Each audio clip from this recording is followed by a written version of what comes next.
MSB here, and it's time for part 2 of Hex Basics. In my last video, I discussed quick actions and the phases in a turn, so have a look here to watch it if you haven't yet, as this video will be building on some of those concepts. Today I'll be discussing what priority and the chain are, as well as some basic strategy you can employ when using your quick actions and abilities to get the most out of your cards. As I mentioned in my first video, I'll have lots of complex strategic discussion in future videos, but first I wanted to provide a basic guide for new players. One of the biggest differences between Hex and a simpler TCG like, say, Hearthstone, is that you can play certain cards or trigger certain troop abilities during your opponent's turn too. Ever wished you could do something when that rogue replays Leroy Jenkins 3 times to kill you? Well, in Hex, you can. Now, you can't have people just playing cards like madmen, flinging them everywhere. So, to manage this complex interaction of who plays cards when, the system of priority was created. In my last video, I discussed quick actions. A quick action can be played at any time you have priority, and any ability that doesn't have basic in its cost can also be played like a quick action. So, the ability of the elimination specialist to remove a rocket counter from the troop and deal 1 damage to another target troop is a basic action and can only be played during your first or second main phases, whereas Argus, Herald of Doom, can exhaust at any time as a quick action to void a target card. The easiest way to picture priority is to think of it like a game of hot potato. Starting with the active player, the player whose turn it is, you and your opponent pass the priority potato back and forth as you move through each phase in a turn. In order to progress to the next phase, the priority potato must be passed from the active player to the non-active player and back, with both players having played no cards or abilities. Now that was a mouthful, so let's see it in action instead. Here, I'm the active player as it's my turn. My prep phase begins, I start with a priority potato. I don't have any more quick actions or abilities that I want to play, so I pass the potato by clicking this blue pop-up or by pushing the spacebar. My opponent then gets the same notification, and he gets the chance to play any quick actions or abilities. He passes 2, and since we both passed with no cards played, my prep phase ends, I draw a card, and then my first main phase begins. I'm still the active player, so I get the priority potato first again, and I get to either play a card or pass to proceed to my combat phase. I play a troop, the Researcher Adept, and it goes on the chain. The chain is this sidebar here, and it shows the order in which cards are played. The chain operates on a last-in, first-out basis, meaning that once the last card in the hot potato game is played, the last card happens first, and then all other cards resolve, moving back until we reach the first card played. Don't worry if that's a bit confusing. You'll see what I mean when I get to an example of cards interacting on the chain. So here, my troop is on the chain. To resolve and come into play, the priority potato goes to my opponent, and here is where he could react to my card by playing something like a counter magic to make it not enter play. Luckily he doesn't though, and passes the priority potato back to me, so the troop resolves and enters play. As the turn continues through all the phases that I discussed in my first video, this blue pop-up keeps going back and forth from me to my opponent, and every time it comes up, I can play a quick action or ability. Of course, as I mentioned before in part 1 of Hex Basics, I can also play any card, troops, constants, basic actions or abilities, resources, and quick actions or abilities during either my first or second main phase. Now, learning how to use priority and the chain properly can let you do some really tricky stuff, so let's take a look at a few examples to help get you started.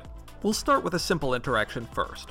Here, I've decided to block my opponent's Furious Taskmaster with my Gem-Crazed Berserker, intending for them to kill each other. After blockers are assigned, my opponent plays Crushing Blow when he gets priority, giving his troop a +2 attack and defense. In effect, I was fooled into thinking we'd trade troops, but instead, my opponent's troop lives to see another day, while mine dies horribly. I'll get you next time, Gadget. Next time. Another simple one. Here, my opponent plays a Shamed Gladiator during his first main phase. If it resolves, it will get a +1 attack buff from the Ruby Pyromancer's Inspire effect. I don't want that to happen on either this or any further troops, so when I get priority, I play the card Burn to do 2 damage to the Ruby Pyromancer. Because the chain is last in, first out, my burn resolves first when we both pass priority, so the Pyromancer dies before the Gladiator comes into play, meaning he doesn't get that +1 attack bonus.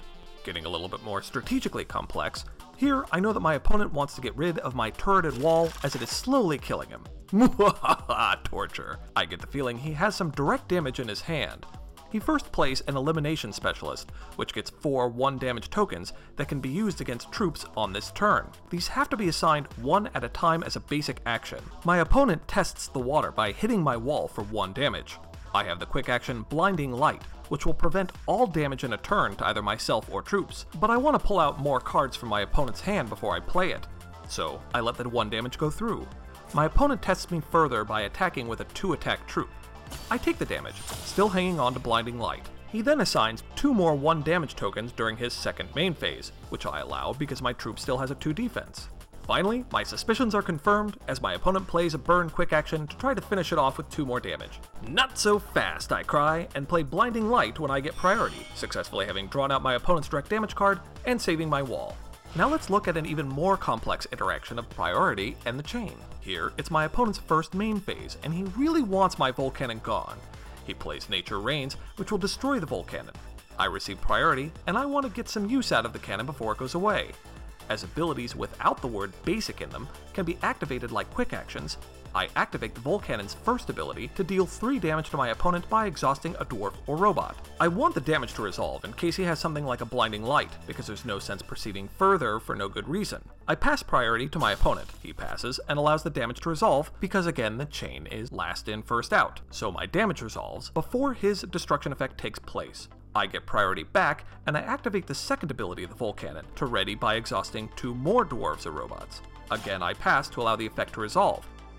My opponent passes back, and I get priority once again to trigger the Volcannon's first ability to deal 3 more damage to my opponent by exhausting another dwarf or robot. We both pass, the damage goes through, and I get priority back to play something else potentially before Nature Reigns goes through. I have nothing to play, so I pass, and the Nature Reigns, which was played first, resolves last, destroying my Volcannon.